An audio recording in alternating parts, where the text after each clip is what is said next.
Sur le plateau du Talk, à l'occasion de la grande journée du numérique, nous ont rejoint deux avocats du barreau de Brest. Bonjour maître Régis Le Chien et bonjour maître Marie-Agnès Bernard-Hurstel. On va parler avec vous de l'intelligence artificielle et de l'activité dans les cabinets, les impacts et les défis éthiques surtout qui attendent les professions du droit en matière d'intelligence artificielle. Régis Le Chien, je commence avec vous parce qu'il y a un vrai enjeu en termes de respect de la confidentialité. De quoi on parle exactement?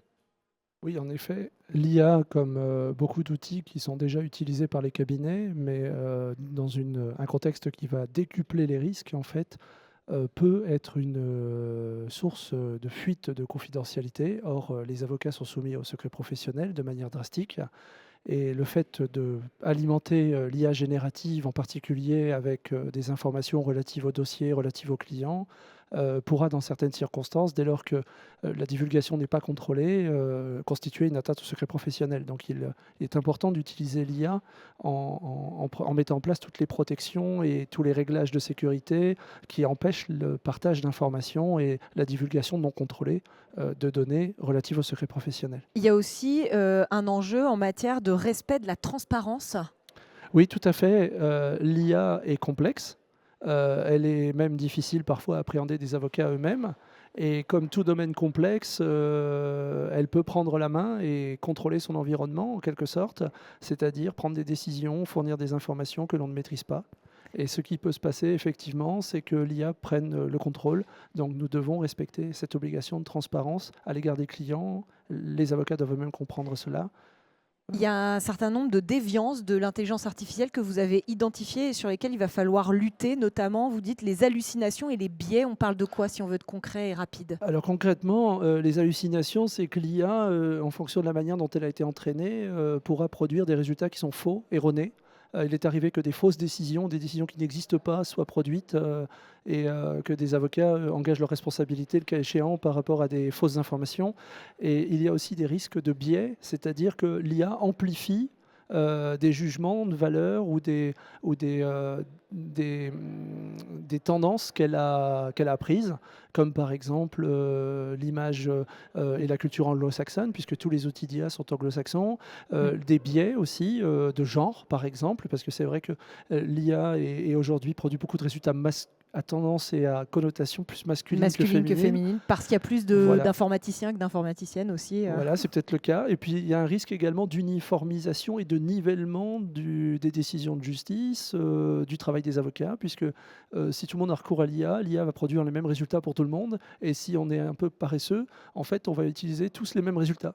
Donc, on va produire les mêmes textes, les mêmes contrats, et ça va poser un petit problème d'originalité et en fait, d'identité les uns par rapport aux autres. Marie-Agnès Bernard-Hurstel, on va parler avec vous des compétences qui vont être essentielles pour les professionnels du droit à l'avenir avec l'essor de l'intelligence artificielle. Vous dites qu'il va falloir se former à appréhender ce nouvel outil.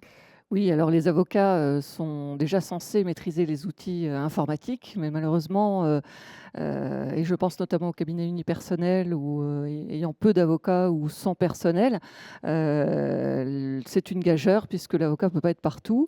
Il va falloir réduire la fracture numérique qui existe, mais qui est potentiellement encore Présente. qui est présente et qui peut être encore plus importante dans les années à venir, je dirais même dans les mois à venir, à vrai dire.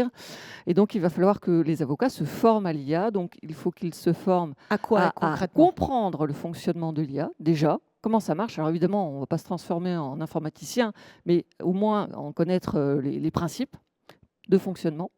Et après, apprendre à s'en servir. Et à s'en servir de manière raisonnée.